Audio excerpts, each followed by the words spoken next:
Hi, I'm Josh Eagle, coming live from the Smokestack in Moon Township. We're sitting inside the Humidor with Ed Brandyberry and Josh Mills. Today, we're going to talk a bit about the publications that have made the cigar industry what it is today, really.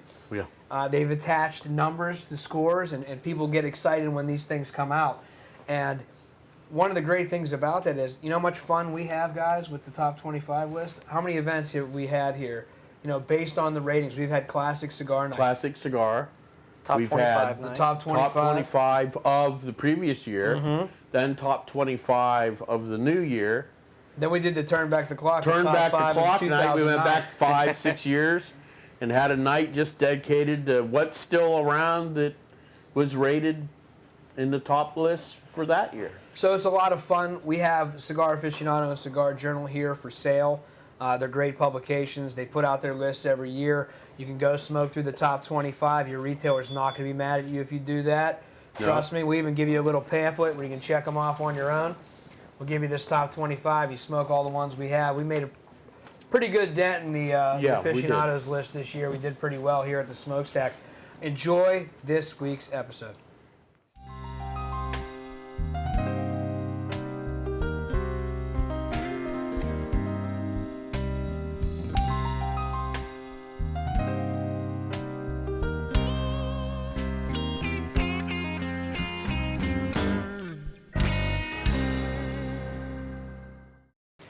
Hi, I'm Josh Eagle. Welcome back to Inside the Humidor.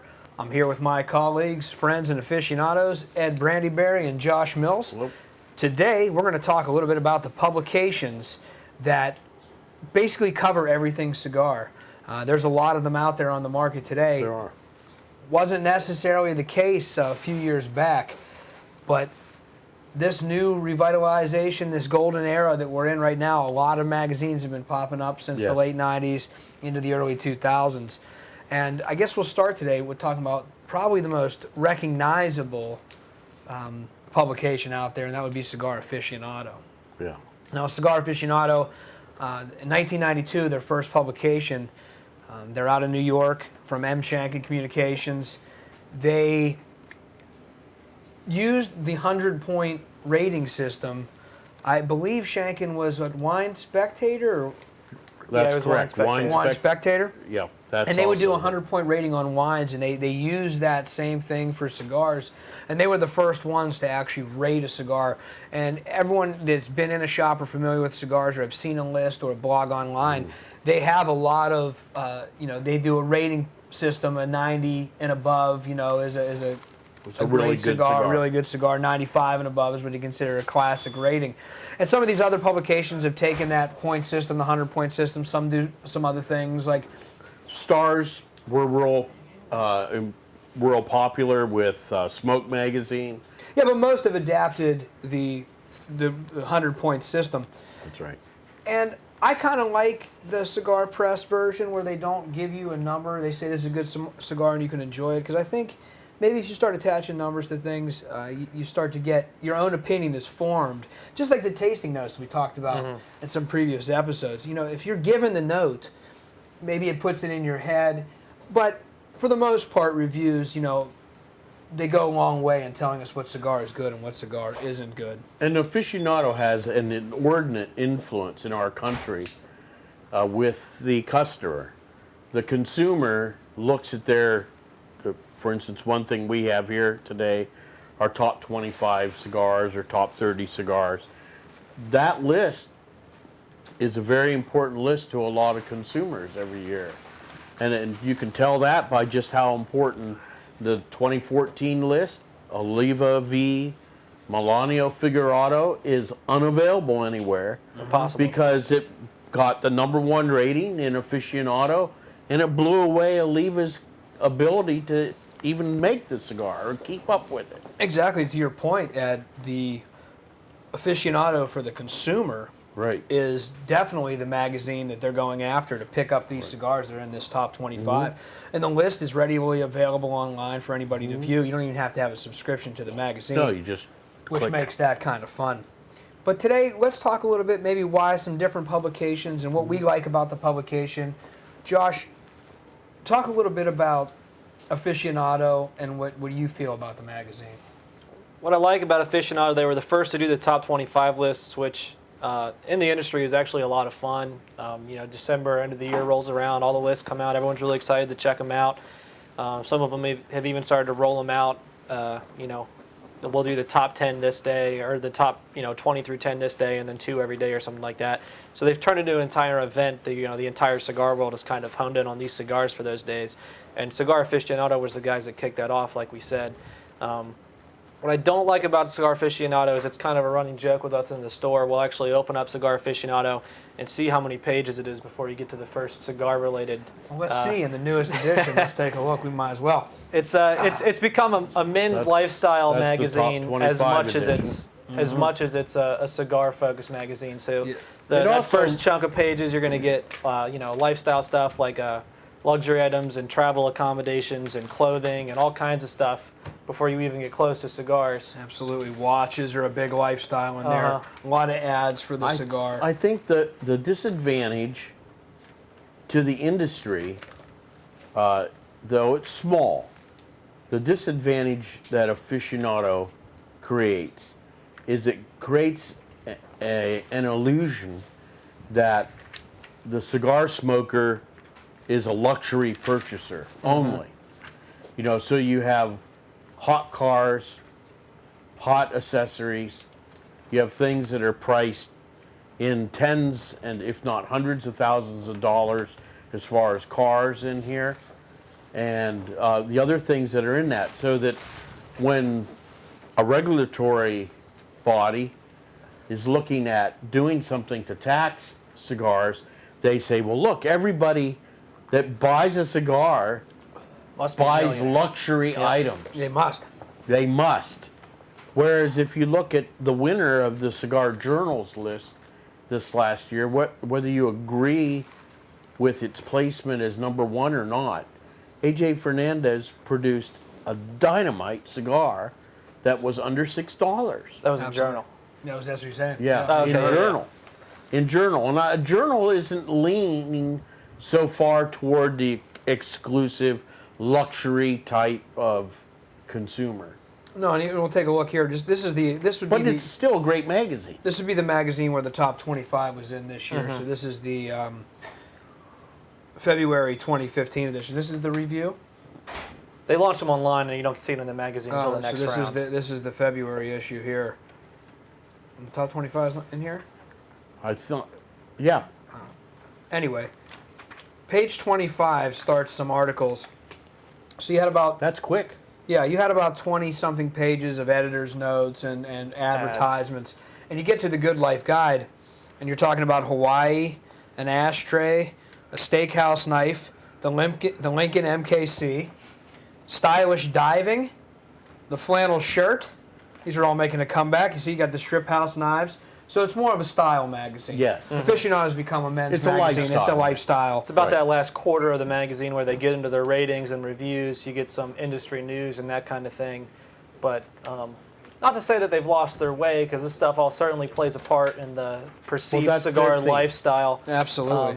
And it's definitely the most popular magazine out right now. So they're doing something right. But to the retailers and stuff, it's not the most serious cigar magazine out there for just industry news. No, and an Aficionado here, they're also known for their celebrity covers. I mean, they're some of the most iconic covers in the cigar industry. Some of the people on the cover don't even smoke cigars, which is kind of fun. Or they did it at some point and they no longer do. Or they've been controversial. Page 137 of the Cigar Aficionados, when it actually talks about something we like to call a cigar. So you got 136 pages in, and then we're going to start what they do in the review They system. did have their list earlier, didn't they? Who knows? It's all. No, they didn't, did don't they? think so, Was no. it 137 before you got to the top 25? That's a new record. No, there it is. They put the top 25 in there earlier because you can't build it up that much. Let's see what we got. We got Bushmills. So we get to they put the top 25 here, guys. Something about a cigar. Let's look. At a glance, A.J. Fernandez. So I think we're on about page. We start at the top on page 50. So 50 in, you got to the top 25. All right. So the top 25 of the year on page 50, we go through that. We leaf through it. We said the Oliva V, and this was the Figurado was the number one. And we had the EP Carrillo La Historia, also another tough cigar to get your hands on. I'm smoking the Illusione Fuma de Amor. It is the number 3 rated cigar in Cigar Aficionado this year. It's a really great smoke. Got a 95 rating. That's a classic cigar. The interesting thing is how many publications rated that in their lists. That's something else that a consumer might want to notice as they're looking through different lists. They might want to notice, does anyone else pick up that cigar as worthy of being on their list? And that, the Oliva V Milanio appeared on a number of lists, the Fume de Amor by Illusione, and the New World were all on multiple lists. And who puts together the consensus of that? Well, Half Wheel puts Half Wheel. together a consensus.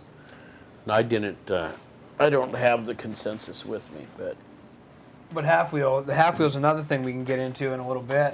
That would be an online site that doesn't actually have a physical paper magazine, but it has a following Right. online in a blog style web page. it's one of the best. Well, we'll talk about it later about how news important it is. in the Yes, industry. it's very important in the industry news. But aficionado, you're going to have a lot of it's men's lifestyle. It's essentially Cosmo for men.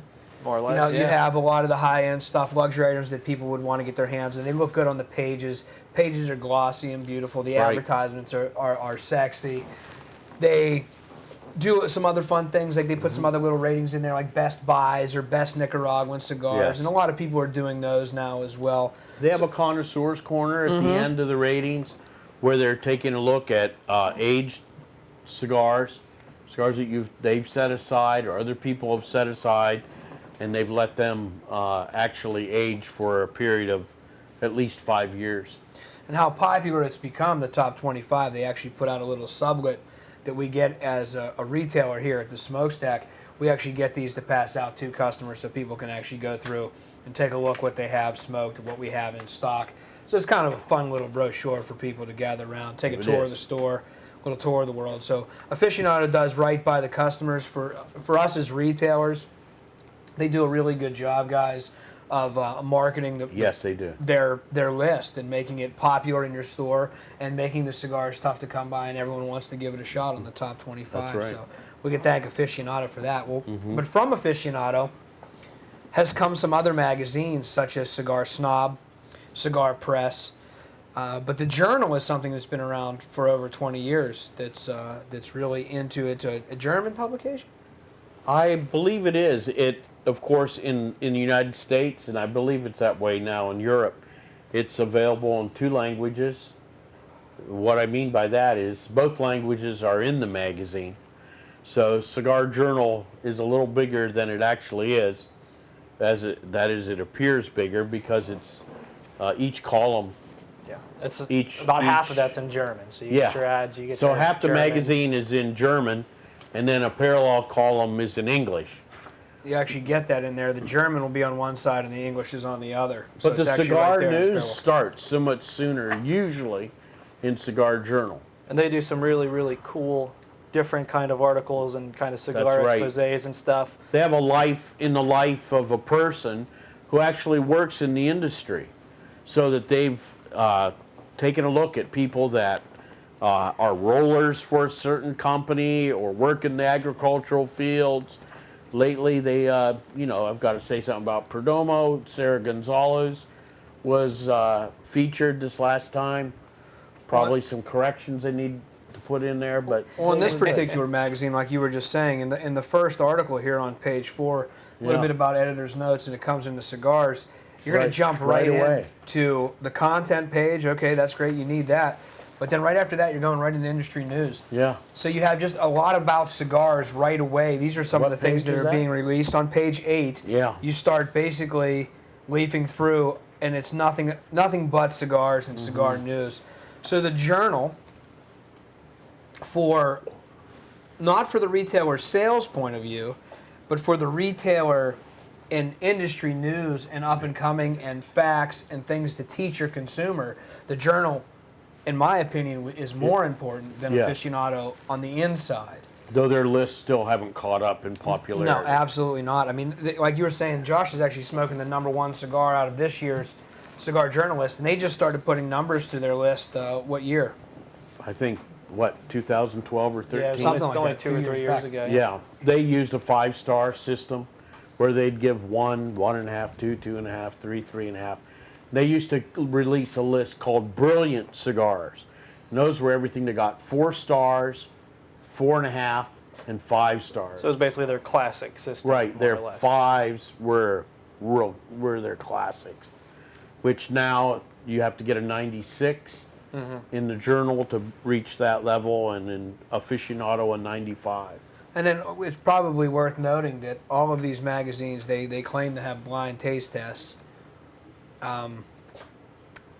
That's I'm not going to argue with it, no. but You say you're doing we it, don't so have you a do way it. to know. But on the other hand, a lot of times you'll see advertisers that do a lot of advertising end up on those 25 lists. Absolutely, and that's something that gets debated all the time. Did they have to spend money on advertising to get a good rating? But the funny thing to me is, unless you lived under a rock and you just came out for this taste testing, and you didn't smoke any cigars, if you put that cigar down without its band and then that cigar down without its band, I wouldn't know what it was. You know what I mean? Yeah. I would already know what it was.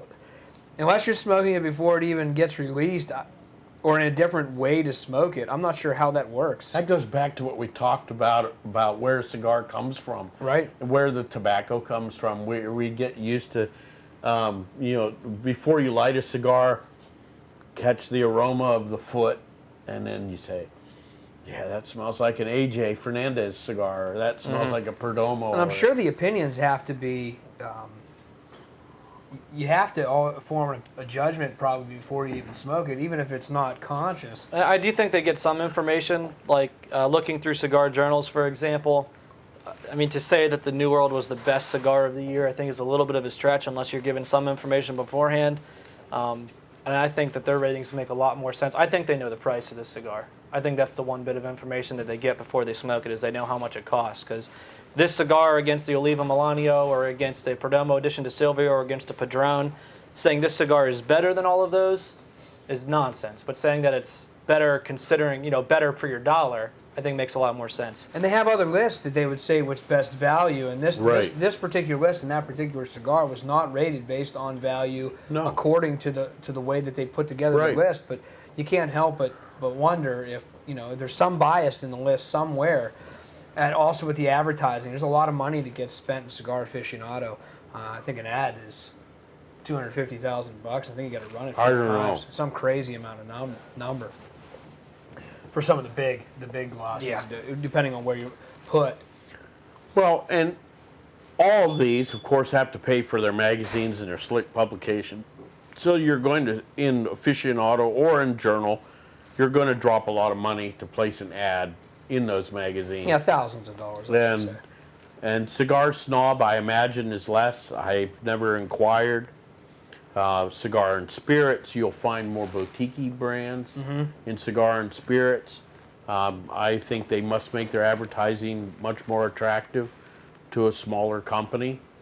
But I think for the consumer, it's not a bad idea to take any of these magazines, pick up a couple, even at inside, there are free copies to look at in most good lounges.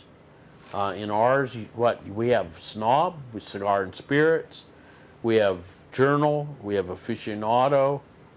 Those kinds of things are all available in a good lounge to take a look at what kind of cigars are hot, or at least are popular with the reviewers right now, that they think these are cigars you should try. Yeah, absolutely. You're going to get some news and some upcoming things in there. It's great to look at and stay ahead of the trends. With Nicaraguan and Puro, it was just running rampant. I mean, every cigar, this and that, and then, you finally get a breath of fresh air, and you find that information out quicker by going to the publications or going to Half Wheel. Which we'll talk That about leads to something that's sometimes a little deceptive.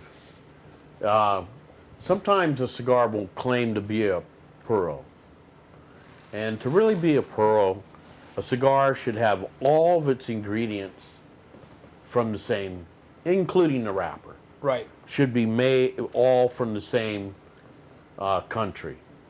And sometimes there are some cigars that these publications will call Pearl, but it's got a Connecticut wrapper on it. Right. Or Mexican San Andreas, and everything else is Nicaraguan. Or Well, that doesn't make a Nicaraguan Connecticut Puro. shade. Right. What? So that doesn't make a Nicaraguan Puro. I think we've No. seen that a couple times. No. Especially And- that combination right. of Nicaraguan Same with filler a and binder. Dominican. Really? A Dominican, yeah, I've seen that. Dominican Puro.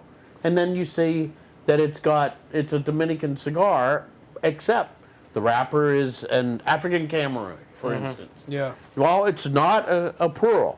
So that's something that you want to look out for as a consumer. It might not matter to you whether you get a Puro or not. Not all the cigars are made that way anymore. They're often a blend of at least two countries, and usually a lot of cigars are being made with Honduran, Nicaraguan, and Dominican tobaccos. That's let a great alone- thing I don't think we ever talked about is that coming about because of that's one of the good things that came out of the Cuban embargo. Yes. Kind of sidetracking a little bit, but No, that, The, that No, definitely that's what you allows for find world out. blending, and I think that's what we've talked about before. That would be the coup de grace of the cigar industry if the Cuban tobacco was open for blending with some of the other great tobaccos. in And the they could world. keep up. That would be, that's the other issue. Here's another fun issue. It's called Cigar Snob. This one they have the cigar vixens in it. And Yeah. So make it a little bit something easy to look at inside of there if you don't want to Right. stare at a cigar. Of course, we like the Pittsburgh edition, right? Yes, we do. This is the Steel City edition of Cigar Snob. I'll let Josh talk a little bit about that if I can figure out how to get the chicks. yeah. So this Yeah. was a cool episode or installment that they did. It's a Steel City one. They spent a lot of time in. They sent out one of their editors, and he came around and he checked out all the different lounges in Pittsburgh, picked a selection of them, and then talked about them in here. And the smokestack was actually in this Hey, publication, so that was really exciting. But yeah, they went out, they took pictures, and I really liked what he had to say about the Pittsburgh lounges, and that none of them are nice, but all of them are really cool. And what he was trying to say there is that there's not the Luxury. kind of copy paste, den style mahogany walls, plush leather couches, the whole nine. What you think of a cigar lounge is really what you're going to find in the Pittsburgh area. A lot of times it's kind of an eclectic blend. It's every lounge in Pittsburgh is a personification of its owner, and yeah, I mean going around Pittsburgh, just the shops that I've Yeah. been, it's surefire. That's definitely what it is. So really It's cool pretty stuff fun. they had to say about us. it was fun enough for them to make a whole article about Steel City and its cigar smoking. so. That's right. And they do. Kudos That's to another nice Snob. thing about Cigar Snob. They'll feature different cities. That's a nice thing for that magazine. You'll have a Chicago, Windy City issue. You'll have Miami. You'll have different areas, Dominican, Mexico. You'll have all these different themes that they run. And I think that's a nice thing about Snob. I know a lot of guys would also like they always have a pinup girl. So, I mean, Here's some pictures of cigar shops that are in there from Pittsburgh. You have Leaf and Bean, and you have Blooms on this page. Some cool photos that they took. yeah, But they're basically giving you a glimpse into the cigar culture that's right. that's nationwide, and that's what's fun. These guys are out of Miami. They do some fun things. Eric was here. Yeah. He's one of the owners. Yeah, he was of the here and he magazine. introduced himself as a publisher, and turns out he's one of the owners. He didn't say that when he was here. We found that out after the fact, which Yeah. was so he was a cool guy though. Yeah, And they do, 100-point system. that's right. You'll see it here as well. And they come up with their list. Their top cigar this last year was the Fuente Opus X Angel Share, which was a rare cigar in its own right, which sometimes bothers us. Yeah. We almost feel that these folks should turn out a special edition or a special list of limited edition cigars so that you didn't have them competing against regular production. Yeah, 'cause that cigars. makes I it can tough on the understand what they retailer. do, but If someone wants to get a hold of a prized possession, they rank it number one, but only 3,000 people in the world got to have one. It's kind of like a na-na-na-na-na-na in my Yeah. opinion. It's kind of showing I smoked this. yeah, and you I did got it. Yeah, you and did don't. it. You can't. But regular production cigars, I agree. I'm also in the business of selling cigars. as well as smoking cigars. And these lists matter. And the lists do matter. So it's tough to say that they shouldn't include them on the list because that would probably be a biased opinion. You know, if it's the best cigar that was made that year, in their opinion, Then it was the best cigar. it was the best cigar. Yeah. Because in these lists too, what's fun about them, it's not even cigars. It's the best of 2014. The production could have started in 1997, Yeah. and there's no. Well, it's funny to parameters. me with the aficionado what happened with the Melanio, because the Melanio has been around for a while, 5-6 years, in the figurado size. That size was not a new cigar. The Cigar Aficionado names it their #1 cigar of the year, and all of a sudden sold out everywhere. So kind of speaks to the weight that Cigar Aficionado carries. So That's thank a goodness they didn't name a limited edition cigar as their #1. Or That's their allegiance to We'd be the in trouble. bloggers. yeah, Because the one big difference between the magazines and going online, everyone seems to be able to do that better than me now. But if you go online and are examining a cigar or looking at a review, you'll find that the bloggers release their lists also. Now, some of them, like Cigar Coop, Cooper is the name of the guy who runs it. Cigar Coop lists 30 cigars, but they all have to be released in the year that he sits up, usually just after Thanksgiving to Thanksgiving.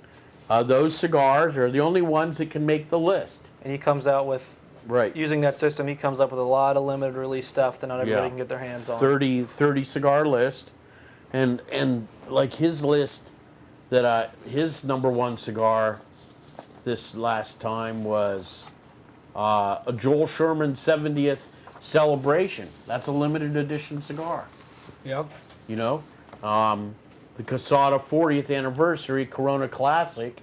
The 40th anniversary is a regular production, but the Corona Classic is a limited edition in the regular production line, so that you can't get it anymore. Yeah, so some of the It's sold lists, out. yeah, they're irrelevant at some point. They become irrelevant because you can't actually get your hand on the cigar. So, However, the one you're smoking, yeah, which was on a number of lists, the Illusione Fume d'Amore, great cigar too. was on his list also. So, But we could debate if it should be, you know, regular production cigars, a limited edition, or made in the year. But with all these different publications nowadays and so many ratings and rankings, I mean, if everyone was doing the exact same thing, it would be a boring read. oh yeah, If you're in an airport, you know, anywhere in the country, you're going to see Aficionado. You won't see any of these other ones. These are more Probably not. exclusive to the cigar, unless maybe you're in a cigar. Miami, maybe you might have Maybe. a couple publications they might, there. they but might, yeah. For the most part, you're dealing with aficionado. That's definitely dominates the American market. But I thought it'd be interesting to see what some of the top cigars were last year. Aficionado had the Oliva V Figurado, the La Historia by E.P. Carrillo, Fume d'Amore by Illusione. They picked a Cuban, which will remain nameless, for #4. The Rocky Patel Royale, that did very well this last time. Yeah, it they did. were #5 in the Toro, in both in Aficionado, and #3 in the Journal. So that says something to the consumer about that cigar, that it's really a cigar you should try. Yeah, the consensus, because anybody's opinions could be. These aren't surveys of 1,000 people. No. These are It's guys in a panel. room smoking a cigar. It's a panel, and they're forming an opinion. And to have one cigar show up on multiple magazines' lists is really impressive. And that's Right. why that half-wheel consensus is so And important. unfortunately, I don't have that broken down here. But Josh is pretty much on half-wheel every morning. Yep. So talk a little bit about half-wheel and the presence that the internet and the blogs have with the ratings and the industry news. Yeah, so what Half-Wheel, you know, it was started by some serious journalists that got into the cigar side of it. And what they managed to do is create, in my opinion, the absolute best source of news. They've an interesting thing they did recently is they kind of leaked the Romeo and Julieta partnering with Aging Room to come out with a cigar called the F25, which we're all really excited about. But they released that store before they released that story before anybody in Altadas, the parent company of Romeo and Julieta, mentioned it. So They've definitely got their ear to the ground. They're coming out with great news. And I think myself, and I've been a lot of other retailers do, kind of start your day off with a cup of coffee and a cigar, check out Half Wheel, see what the new cigars are, see what's if there's anything cool, another thing to do is they cover all the legislation in the country, so it's kind of disheartening to see every morning 5 stories about new smoking bans in parks, or this city's raised its tobacco buying age to 21 or something like that. But they're on top of it. They cover all that stuff. It's these guys' full-time jobs. A lot of the other blogs are kind of a hobby and something these guys do for fun. These guys cover all the stuff up to the minute. The one thing I don't like about Half Wheel is the way they do the reviews. He just announced he's going to do full production cigars, but prior to this year, all they ever did was it had to be limited release, or he had to have his hands on it before it came out. He wouldn't just pick up a cigar that's been out for 4 years and do a review of it. And the other thing to note about that is I don't think he has a panel of guys. It's just one guy that reviews. So when you get a cigar on one guy's palate, it's kind of hard to draw a real opinion of it, because this guy might not like Cameron wrappers or something like that. So he gives this cigar a bad score. And I love Cameron wrappers, so maybe I would love that cigar, and he said it's not that good. So it's really shallow scope on the review side of it. But as far as news goes, they're second to none in the industry. Yeah. And you can find that with any type of tasting, wine, spirits, liquor. There's going to be it's somebody's opinion, which is why you should still go out and form your own opinion, and not take it as gospel. This is the best cigar. Aficionado said so. That's right. This is the best cigar. Cigar Press gave it a highly recommended. That's not necessarily the case. That's why you go out, you explore, you find what you like in your palate, and you just you burn cigars, and you taste them and you test them. And that's why they say when you're buying a cigar, guys, that if you grab one cigar from the box and smoke it, you haven't given it a chance. You haven't given it a chance to smoke. You need the rule of thumb is 3. You have to smoke 3 of the same cigar in the same size to really be able to start to form an opinion if that's a cigar you like or you don't like. Because like we talked a little bit about tasting, something you ate, something you're drinking, you have a little bit of a sinus congestion, anything like that could really alter the cigar. So anytime you're smoking one or only smoking it halfway down, you really can't form an opinion. You got to get 3 sticks to really figure it out. Smoke those down. If you like it after 3 sticks, you like the cigar. Right. And we do that an awful lot. What else do we have? Cigar and Spirit. Yeah, that's a newer publication.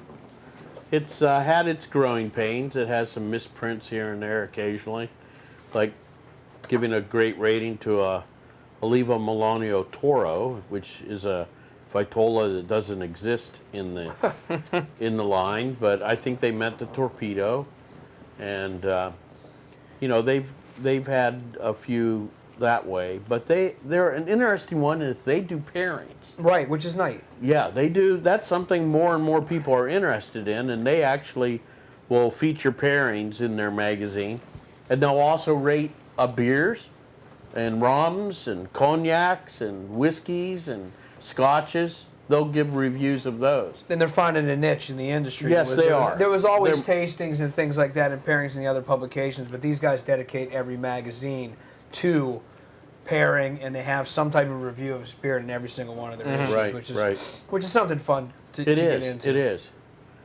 And you see your favorite beer, craft beer appear in there, and you go, hey, there's one I like, and here's some others that they've rated along with it, so now maybe I need to try those. Well, we're going to close up the show today. I want you guys to talk a little bit about, on the list this year, what are your favorite cigars? Josh, which one's your favorite on the list? Well, I'm a longtime Oliva fanboy, so when the Cigar Aficionado gave the #1 spot to the Figurado, I was excited like a sports fan almost. I was ecstatic. I was happy for Oliva. And then they got some other great ratings. The V got a spot in Journal. The V Melanio got a couple other spots. So across the board, Oliva did really well. I was really happy to see that. Ed, what do you think? Well, Perdomo, here it comes.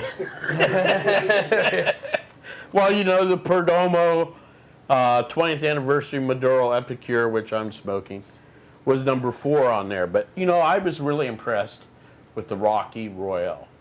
Yeah. We did a tasting with it this year, and the Rocky Royale, you can smoke that cigar with almost anything that you want to put in your glass. that Sumatra wrapper, I thought, oh no, here comes a Rocky with a Sumatra wrapper. It's going to taste like the other Rockies with Sumatra wrappers. And it really doesn't. It really has a unique character all of its own. Yeah, it's a well done cigar. It's a very, It very goes well nice, with a lot of different very spirits nice as well. cigar. Yeah. For me, guys, I think since I was at the show this year, the IPCPR, that's the largest retailer show in the country, was in Vegas this year. You get your samples, you get to form an opinion before you buy. I smoked the EP Carrillo La Historia. Great cigar. Called your shot on that one. And We agreed this on is that. in July, right? Ed and I are smoking the cigar. At this point, you know, you're 100 cigars deep on the weekend. There's cigars everywhere. And this one stood out. It did. And I went back and got another sample and acted like I hadn't been there before. You got to do that. Yeah. Oh, this is a new one. I haven't tried this one yet. So I get the EP Carrillo. Ed and I both a second time. It's absolutely fantastic. I love that cigar. We get them in late. I mean, I don't think we got them until we ordered them in July, Didn't have them until December. and it was worth the wait. Yeah, they're all gone, but it was worth the wait. I really like that cigar. And this Fuma, like it's EP and this one you can find them in a consensus on a lot of the lists, but this one, another really good. They knocked it out of the park. Right, at Louisiana, right. so. Another one we were impressed with at the show was the Tobajara by Villiger. Did that show up on anybody's A ratings? Brazilian I don't Puro. know. Nowhere on Yeah. anyone's I didn't think list. so. No, Hard to- that goes back to the Puro conversation. That's a That's Brazilian. right. It's an all Brazilian Yeah. cigar. If you want to Interesting. really get a different taste in a cigar, a pleasant taste, but different. It's not your usual Nicaraguan or Dominican flavor or Honduran. It's this Brazilian really brings something different to the table. Anything else, guys, on the magazines?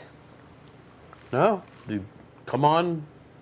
Any of your good retailers should have at least 2 or 3 of these cigars in their shop for you to look through, and we've got at least 4 of them. Yeah, it's fun to leaf through and see what people are doing in the industry. Take a look at the women aren't bad to look at in Cigar Snob either, so Oh, I wouldn't look at those. that's good. I'm not supposed to lie. It's not good to lie. No. For Ed Brandyberry and Josh Mills, I'm Josh Eagle here at the Smokestack, Everything Tobacco in Moon Township. Get out there, pick up a magazine, smoke the top 25, and burn them all.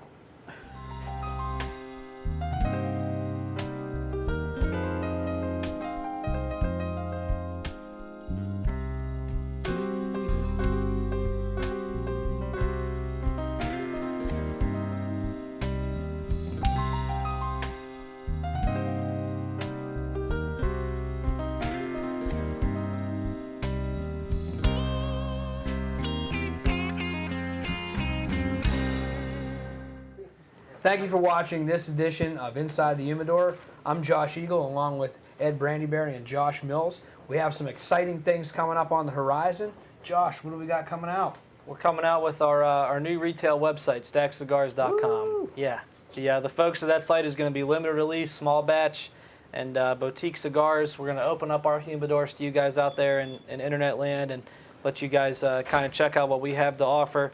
We'll have deals and stuff on there for the cigars, put together some samplers and 5-packs and whatnot. So yeah, check that out. Yeah, it's Should be up. mostly going to be a website that's going to be dedicated to some of the harder to find stuff. That's Right. what we're going to really focus on. We're going to get some sticks in people's hands they might not have been able to try. So we'll be getting down and dirty. We'll be answering questions on the website. We'll be doing some blogs. It should be a lot of fun. Get out there and burn one, and you can even burn one on the other side of the country as soon as Stack Cigars comes out. Thank you.